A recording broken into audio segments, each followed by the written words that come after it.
Am I wrong for telling my mom I can't make my baby suffer the way she and dad made my brother suffer? My husband and I, both late 20s, are going through our worst nightmare right now. After trying to conceive for 2 years and becoming pregnant with our very wanted baby, we have learned that our baby has a fatal fetal abnormality and have decided to end the pregnancy. This was not where we expected to be and it has been gutting. For me a little more because I have some experience with this. When I was a child my parents had another child, my brother. They learned he also had a fatal fetal abnormality and they refused to accept what the doctors said about the condition and they chose to carry to term and fight for him to survive regardless of what it put him through. He eventually died but by that time our family was traumatized watching him suffer like he did and my parents regretted their decision to make him suffer like that. Especially my dad who had been against it for longer than my mom had. I never blamed them though.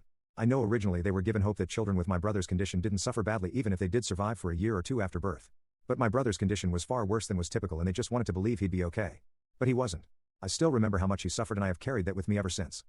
So knowing I have a baby with a fatal fetal condition also, knowing that the one my baby has is actually worse than what my brother had, and it's so incredibly rare to survive and that the few babies who have it and make it past birth suffer so much, knowing all that I cannot bring myself to carry to term. Everyone knew we were pregnant so we have been breaking the news to our inner circle. My dad has been the biggest support and offered us both 100% support. My eels basically want us to get 100 second opinions until our baby is here anyway. They don't feel like we should just accept it. That we could be aborting a perfectly healthy baby and just because 3 different doctors agree with the diagnosis and prognosis, it doesn't mean we should believe it. Then there's my mom. Even after everything she is pushing me to carry to term. She has tried to get me to cancel the appointment several times a day. I had to stop answering her calls. The day is only 2 days away now and she is not supporting me. Instead she's taking a very strong anti-abortion stance that was unexpected after everything.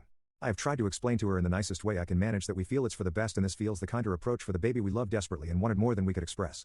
But she's pushing back and saying how we should let nature take its course and have a chance to meet our first baby. She snapped at me yesterday and told me I'm giving up too easily and how could I live with myself if I follow through and kill my baby.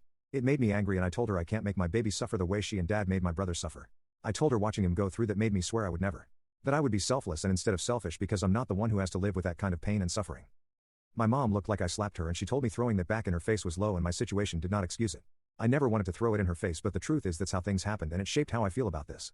More than anything I don't want my baby to die. I want my baby to grow up and live a happy life. But my baby will die. My baby will die very young and will suffer if they survive the birth.